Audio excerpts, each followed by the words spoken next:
If you haven't heard about Anchor by Spotify, it's the easiest way to make a podcast with everything you need all in one place. Let me explain.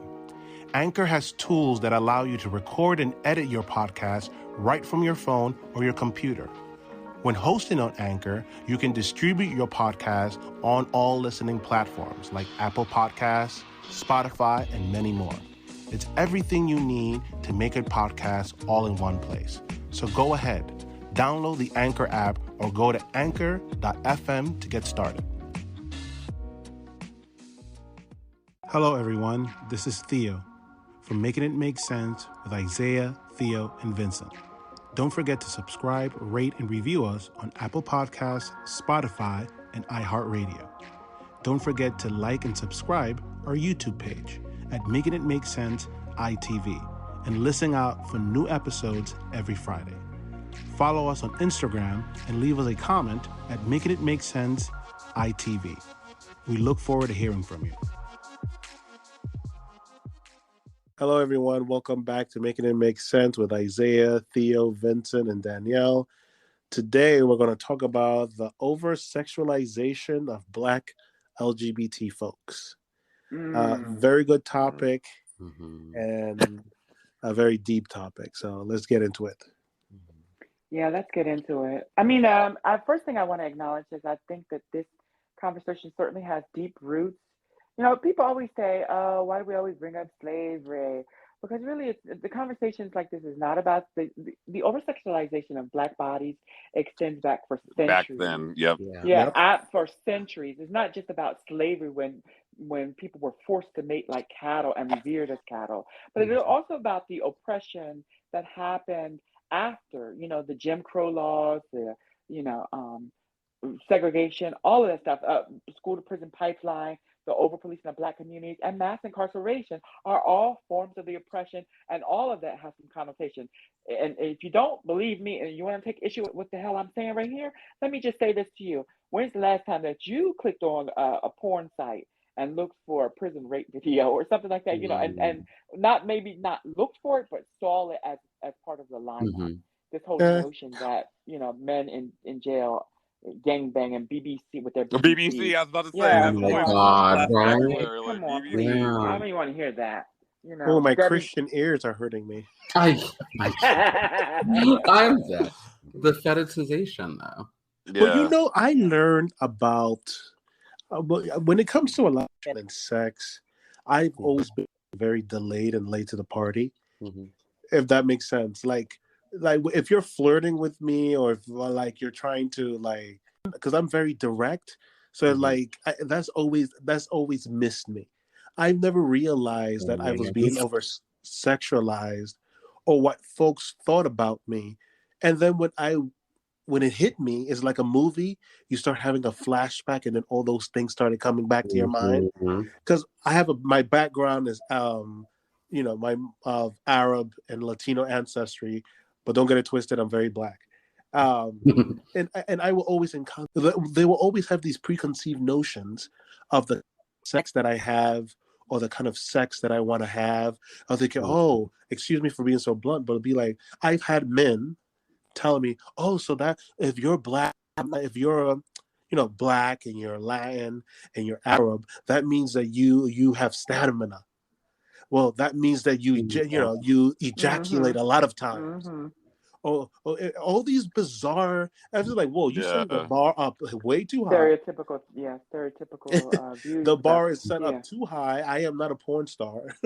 Okay, right? It's like, what do you think? Who do you think I am? yeah, but when it comes to your Black body, they expect you to be. You're still a person, and they're expecting this porn star expectations of sex and sexualization that I later on, and now at 37, I'm like, this is intoxicating, and please get the fuck away from me.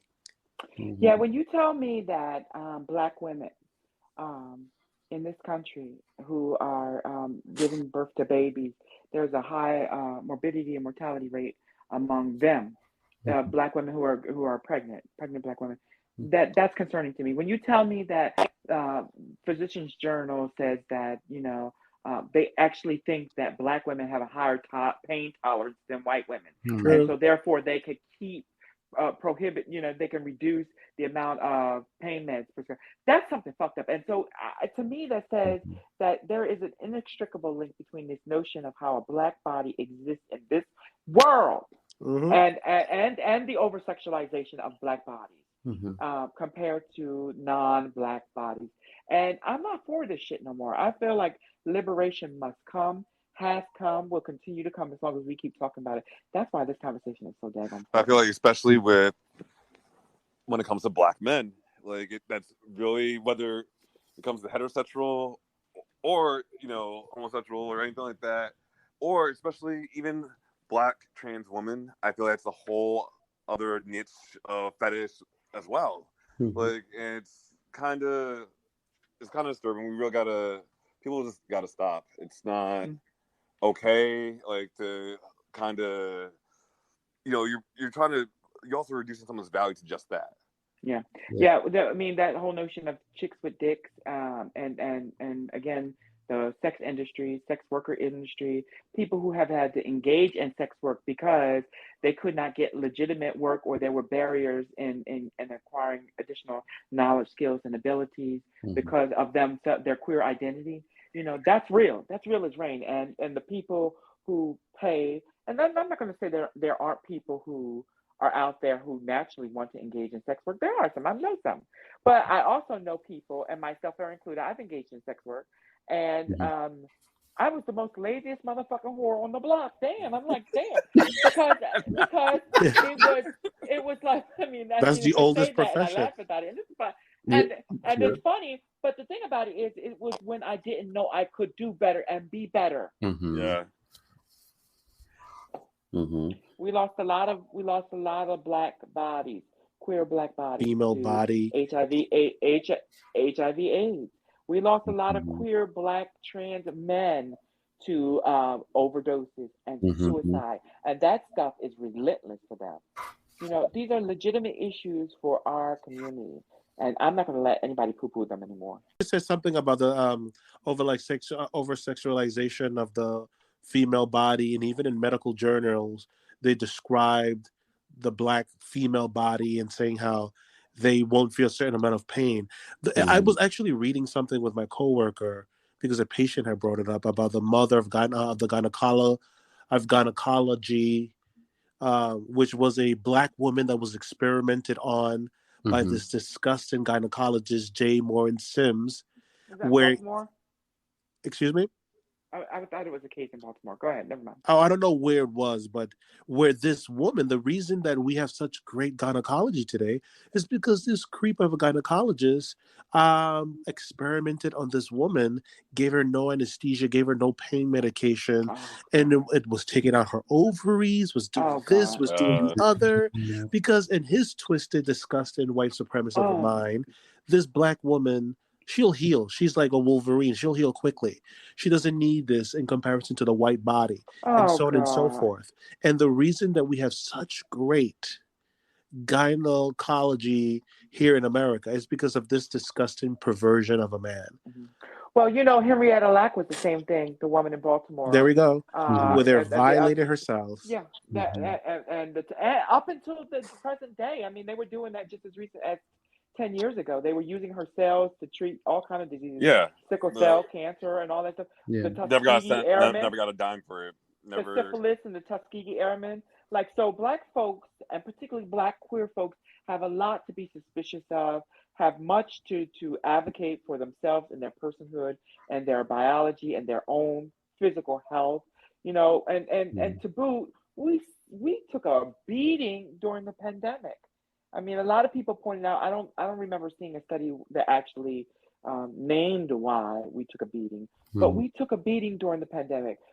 More of our people died, more of our people contracted the virus, more of our people didn't want to take the COVID test, the shot, the vaccine. And so we took a beating.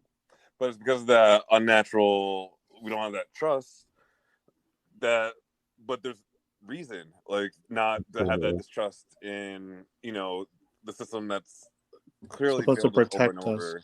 But here then in it's still the America, system that's an issue right now, as far as like, all right, so Black men are still overly sexualized in the media, in movies, in like, you know, in like so many different like fallacies of life. Like it's really, and that's the problem. It's like it's a continued perception of, oh, like there was that black guy, but it's here like, in you know, America, don't you think? That's very an American way of thinking. yeah, The over sexualization of the Black queer body is just like cut it out. It's 2022. We should be so far ahead in our way of thinking. Like, you know, gay people are not just promiscuous. Gay people are not just sex workers. Gay people are not just these one-dimensional beings that they keep wanting to put us in. They just want to keep us in that one-dimensional place and not give us the equity of like everybody else. We're multi-layered. We're not just one thing. And think about even, I mean, you know, like for some people, like for me, when like just even coming, like when I first came out and everything, like, and I remember my first group of like of gay male friends, which did not go well, but it was heavily based on the fact that it wasn't about, a lot of it wasn't about like actual queer camaraderie is the word I was looking for. It wasn't really about that. It should have been, but it wasn't really about that. It was very much like, I don't know. It was like everyone was just like we were talking about. Everyone was just oversexed about everything. Like it was, oh, okay, well, I'm going to, oh, you like this person? Okay, well, I'm going to see how quickly I can get to them before you can. Everything was about sex. Everything. Well, the thing about that is, you know, queer, same gender loving, or homosexual people having sex with the same sex, you know, they model the behavior, even in young adulthood, they model the behavior of their cisgender counterparts. So, you know, the over-sexualization of cisgender heterosexual Black men is a real thing. The over-sexualization of cisgender heterosexual women is a real thing. And so, unfortunately, a fragile, vulnerable population like the LGBT youth of today mirror when they don't have healthy models. And this is why our conversations together are so important. And we're creating a legacy of advocacy for these folks, because it's so important to prevent them from repeating these abusive models of what it means to be a queer Black adult. And Danielle, I really think that's a really good point that you brought up, because there is a sense of accountability and ownership that comes from this, because obviously there's several people within the community that's how they represent themselves. It's not anyone necessarily sexualizing them, but they project that. Like that's how they want to be perceived. You know, like black male here, like BBC, like all that stuff, and it's really based off of how. I don't know. You ain't never heard no Black guy saying, "No, not me. I don't got a big black." Not me. My thing is small. You know, some people perpetuate and want these stereotypes. That's true. They don't. Yeah, of course. They're like, shit, I'm getting more at, or whatever it may be for the reason of doing it. But you know, and if that's what they want, that's one thing. But having other people automatically assume and portray that all Black men are like that. And but what I call myself is different than what you are allowed to call me. Exactly.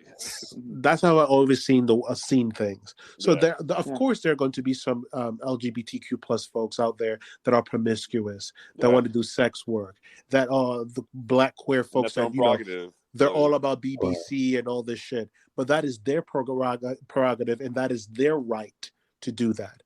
But when the outside people outside of the circle, outside of the community, want to project their isms on us and their toxicity, that is what makes it incorrect and inappropriate and oppressive. And think about the way too. I mean, like you said, Theo, like just because someone else views you that way doesn't mean you view yourself that way. Yeah. And I'll say this, a lot of, and especially during the time when I was like just me being single, there were a lot of instances where I really feel like it wasn't like it was blatantly like, I don't know if the perception was like, oh, okay, like this is not someone like talking about myself, like, oh, okay, this is like a single, like just you hook up with this person, you like, you know, there wasn't very oftentimes like for me like the sense of, okay, like I'm going to be able to be, I'm dateable, and not from everyone, from certain people that did not share the same, you know, pigmentation as me, where it would come off that way, and I'd go, okay, so, oh, all right, I'm just like the little like have fun guy, like this is not like a have a relationship or things like that. Definitely that way, because it was, but I didn't view myself that way. And when I look back now, now I can see like, oh, wow. Okay. But also ownership. I wasn't totally doing anything to change that exactly. But at the same time, because I think there was I'll call this out about myself too. I think internally there was like a little bit of that like, you know, little toxically masculine, like, okay, well, I need to sow as many oats as possible, right? So, listen, so do you have to call it out in yourself. But also, again, like, it doesn't mean like internally there wasn't a level of that kind of, for me, it like decreased the confidence that I was capable of being in a relationship, because it just felt very like, okay, like, this is someone you have fun with, not someone that you, and I didn't view myself that way. Again, like I viewed myself as, okay, no, I'm the dating type, you know, but really that was not the perception. And I had to take me a while to learn that. I want to say something, but then I'm going to say it after you, Danielle. I know you wanted to say something. Well, I just wanted to remark about what Isaiah is talking about, because it's really important. This notion of always a bridesmaid, never a bride. You know, this notion that homosexuality is so unnatural, so unorthodox, that where's the normacy? And I think that's the biggest thing we can give those young folks who are looking for affirmations and liberations, is that there is a normalcy of my life. You know, I pay bills, I own a car and own a mortgage, I have mortgage. You know, there's this whole normal way of existing in the greater society. And that is very organic and natural. So poo-poo to anybody who would say otherwise. It does become a double-edged sword, and I want to hurry up and get this point out of the way, because I want Theo to remember his point. And I just want to say, I know that I'm always enjoying these conversations, because I'm like, I'm trying to get in there, because I'm like, I love these conversations we're having. They're so liberating and affirming for me. So I appreciate you so much. The last thing I wanted to say about the whole matter was this double-edged sword as a professional educator. You know, how I would be lying if I didn't say that as a professional, I haven't thought about how I engage with young folks, how I engage with young adults who may even be 18, 19 at the collegiate level, at the undergraduate level, who are highly sexualized, whether they're LGBTQIA or cis folks or hetero folks, and how I engage with them. And, you know, as a queer Black trans woman, you know, that's the double-edged sword about this, because we have been demonized throughout society as predators, and that is freaking not the case, obviously. Right. You know, I had this patient. It was a young, and he kept sometimes I don't have the best of consultations. Sometimes when when you've seen your 30th patient, it is almost the end of the day. You know, you're trying to give quality care, but you're trying to wrap it up, because, you know, a brother got to go home. And there was this patient that every time I saw him 3 times in less than 6 months, and he was positive for syphilis, and he was getting a syphilis injection. And for some reason, on the last time he came, the 3rd time, I was like, hey, let's say his name is Theo. Hey, Theo, like, this is the 3rd time you're coming back in 3 to 6 months, and you're positive for syphilis again. What's going on? And then he just started spilling, like he was waiting for someone to ask him that. And I think he was 19 or 20 years old, and he told me, like, I'm having a lot of sex. And I said, you're 19 and you're 20. You're supposed to be having a lot of sex right now. Not have a lot of sex when you're 80 and you can't do anything with it. And then he started laughing. And he said, but, I don't want to have sex. I want to have a boyfriend. I want to have a relationship. But, everybody just thinks, or the expectation is, that I need to have sex. So this young man was putting himself at risk. He was going to sex parties. He was engaging in drugs in order to be able to have the sex that people expected for him to have. So he was putting himself at all kinds of risks, therefore coming back positive for syphilis consistently and harming his body. And I told him, like, then you need to go find yourself a different tribe.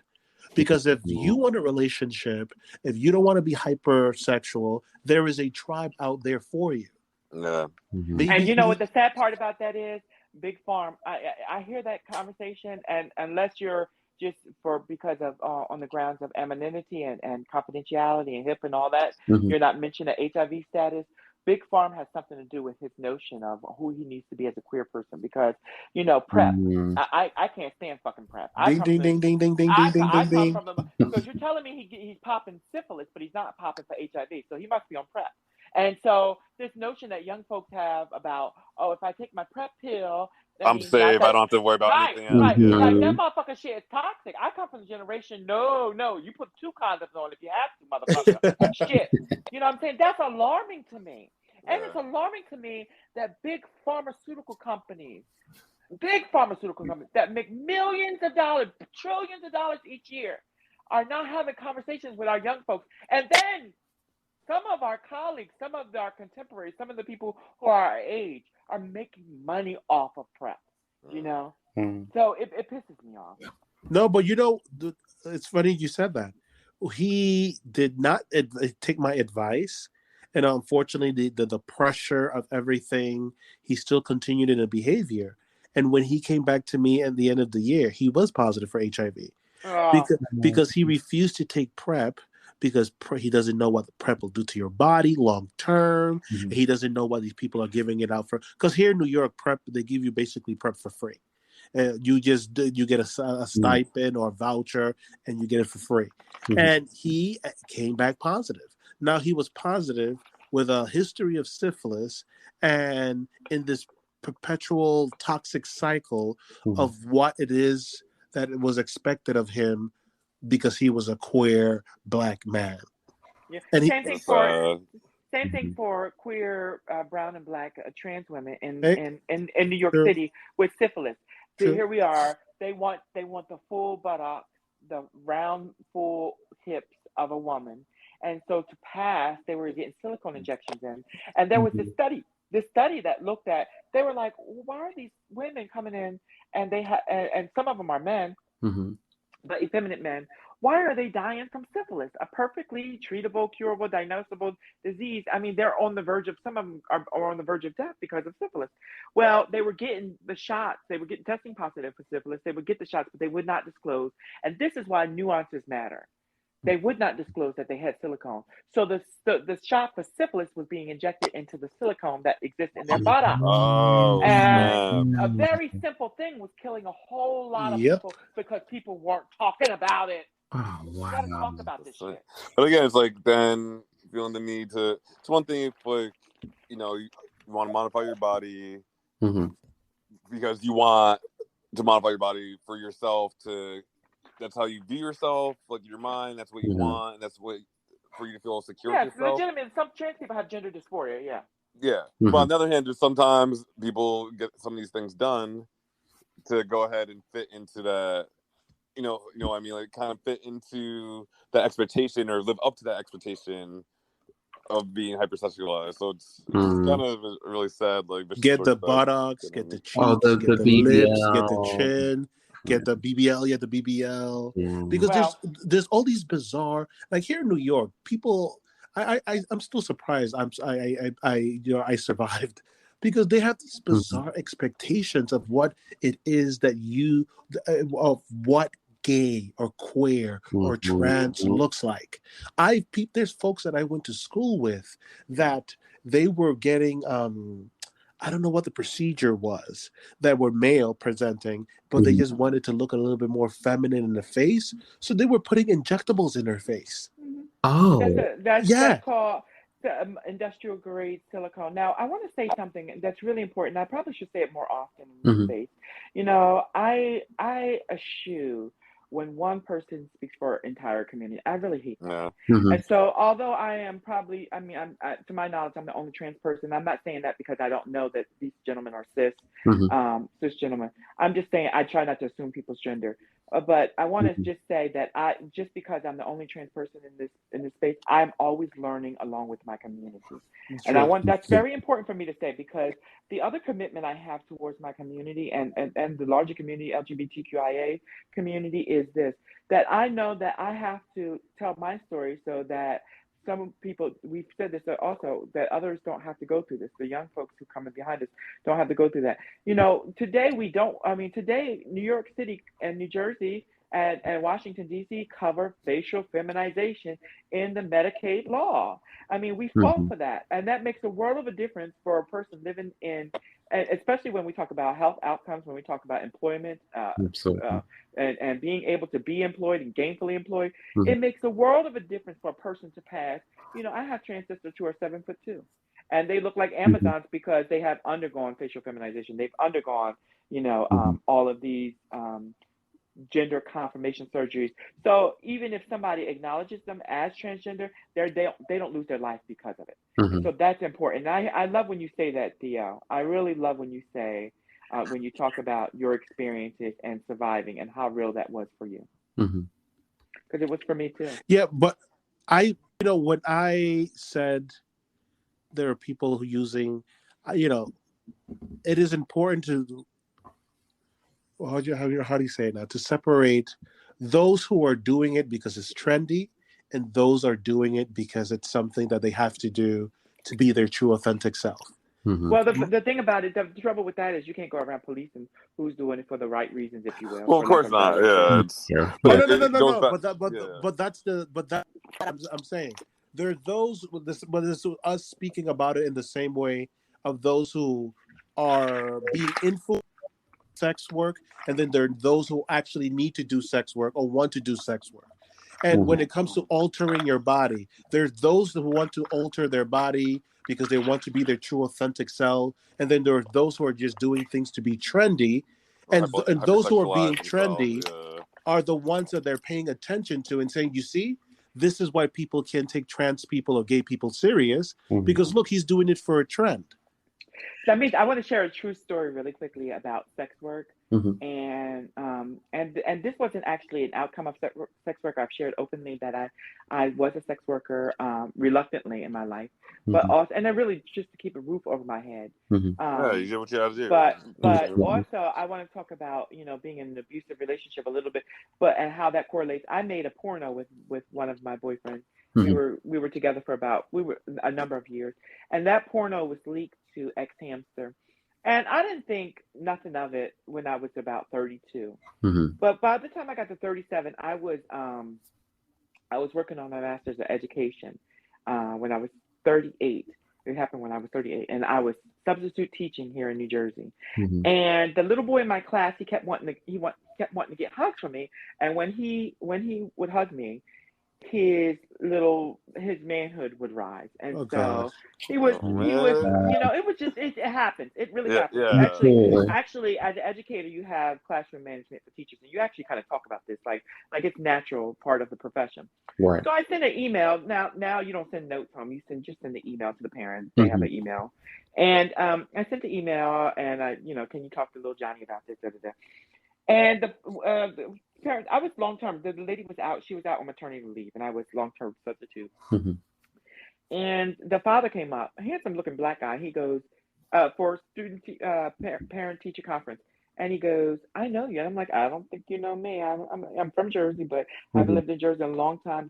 No, I know you. I'm pretty sure. I said, "Okay, well, you know me. We're fine." So about 2 days later, I get an email back from him, and he sends me this link of me giving head to my ex-boyfriend. Oh my And God. said to me, and he said to me, "Don't worry, your secret is safe with me." But I knew you. So just be What in the careful. name of Lord Jesus? AKA, what are we like? Yeah, like By the way, that was my best work. I mean, the ratings were the thumbs up are all time. Oh my God! Best work.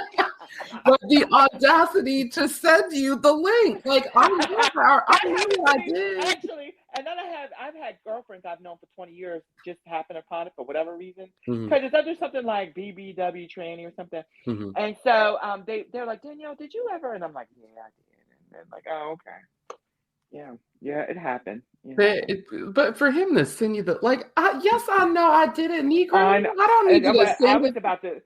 I really didn't think it was out there like that. I mean, I certainly wouldn't have thought you would have sent it, but I mean, my heart skipped a couple beats because I thought I was a goner for sure as far as my job was gone. Oh. Yeah. No, he was hope you're like, all right, your secret's safe with me. Oh my God. Clank, clank. Clank, clank. Again, it was my best work ever. No. I love that. Oh my goodness. No, I think that it's important, and kind of going back to what Danielle said too, like it is important to speak about the way that you actually want to be viewed and that you feel about internally versus the way that people think we are. I think, there's definitely, and I'll speak to this as well, there is definitely some unattainable expectations, I think, sexually for us melanated people, where I think that there's this view and there's this idea that, like you were saying, to your point, Theo, like, this is the type of intercourse, or this is the type of coitus that you think I enjoy, or so you just assume that is what I like to do, or that's what I enjoy doing. That's what you Negroes like, right? And it's honestly, and it's frustrating, and it also it's frustrating, and it makes and it's hurtful, and it's hurtful because what I heard that young man articulate to Theo was, I want to be in a committed relationship, and I wanted that when I came out, and I didn't know I was trans, but when I came out as gay, I always wanted to be in a. I never wanted to just sleep around. Yeah, it's hurtful. But you're a hypersexual, that. And in that you end up, I think too, like, because you assume that's the expectation, that's what people are kind of asking for from you, in that sense, that you start to feel like, oh, okay, this is what I seek out. Because there was also a period, before I met my husband, where I was just kind of like, oh, okay, like, well, I think I had gotten to a headspace where I went, okay, well, I don't need love, or that type of love, at least romantic love or relationship, because the devil's a liar. Like I said, okay, I don't need those things because that's clearly doesn't seem to be available to me, and that's clearly not what people want. Not as handsome as you are. From me. I know. Sean said, "Hold my bear." I'm gonna get it. He said, "Hold my bear." But I think I then must have somehow, like, I internalized that, and I went, okay, well, if this isn't something that's available to me, then I don't need it. And you stop looking for it and just start accepting people's approach to me as more of an object. And absolutely. And I said, and that's where I kind of like likened myself to go, okay, so the love that I will receive is the platonic type of love, and that's okay. And once, I don't know, then there was, you can't always, you can't help the little pesky little feelings. So obviously there would be times, like, over that period of, or course of time, or period of time where, I would, oh, okay, I kind of like this person a little more than that, but that's not available to me. So I need to just kind of like stifle that, which let me just tell you is that does not lend itself well to development in the space of your life that teaches you how to, have romance and things like that. And then I was just so lucky as to meet, the love of my life, to meet my husband. So it's, like it's. Oh, I really do love that for you. Thank you. Yeah. You learn There we go again with that gay shit.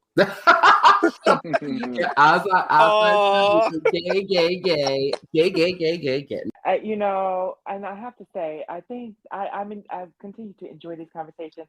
I have to say, we have pretty privileged, all of us here. I mean, I've seen all of my co-hosts here, and they're all very handsome men. And what I want to say about that, and so I anticipate even from this conversation that people will go seek us out. Look, if you're looking to don't be looking before we. Right.